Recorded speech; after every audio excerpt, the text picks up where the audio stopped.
Ono abadde atongoza ekibiina ekigatta abakyala abayisiraamu mu Uganda ekiyitibwa Uganda Muslim Women Civilization Initiative ku mukolo ogubadde ku Hotel Africana wano mu Kampala.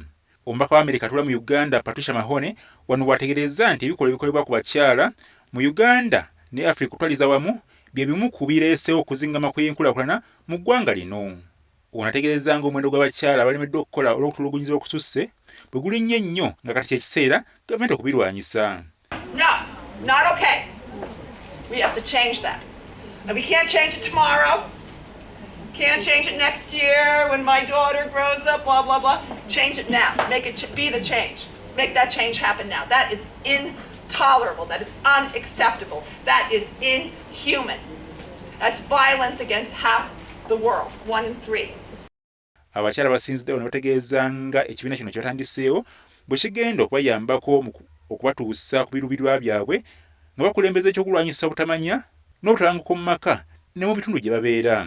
Wabula abakyala bano balaze obutali bumativu nti olw'okubanga ebbanga lyonna babayisaamu amaaso era nga babalaba nga abatalina kye basobola kukola mu nsi ne bagamba nti ekiseera kukyusa ku ndowooza eno nga bakola ebintu ebibagasa. Omukyala azaala omwana ng'omwana akozesa olulimi lumu kyokka omukyala buli lutayi omwana bwe lwakaaba abaako kyategeera.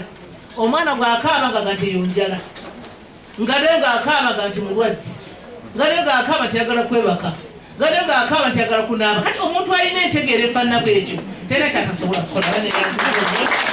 This is today. We want to share and find reasons, the best reasons for why we do the things we do. Senkulu w'ekibiina ekirwanirizi ky'eddembe ly'obuntu ekya Center for Electoral Democracy in Uganda CEDU Hajati Rehema Kasule nga y'omu ku boogezi ab'enjawulo abayitiddwa okubaako kyabuulirira abakyala awadde abakyala amagezi okwegobako emikwano ekitabayamba era basegeze emitono gyokka egisobola okubakulaakulanya. Olina amaanyi n'obusobozi okwetuusaayo. Tukikiriza bannange? Bwe tunalowooza gavumenti etuyambe bananga abasiraamu twalaba bananga abasiraamu, that will go on and on and on. We need to take action.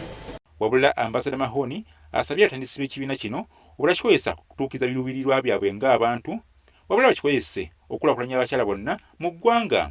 If you've got strong women, don't keep it to yourself. Share with all Ugandans. Share with all women. I've learned a lot just being here today from all of you, so thank you very much for that.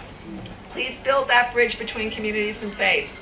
Ekimu ku bigendererwa by'ekibiina kino kwe kwekulaakulanya bo ng'abakyala basiraamu n'okusika omukono eri buli musiraamu yenna omukyala yeetaaga obuwagizi. Abakyala bano bakutambulira ku mulamu okugamba nti wagira abakyala tumbula enkulaakulana. Alozia Sengendo, RPS TV, Kampala.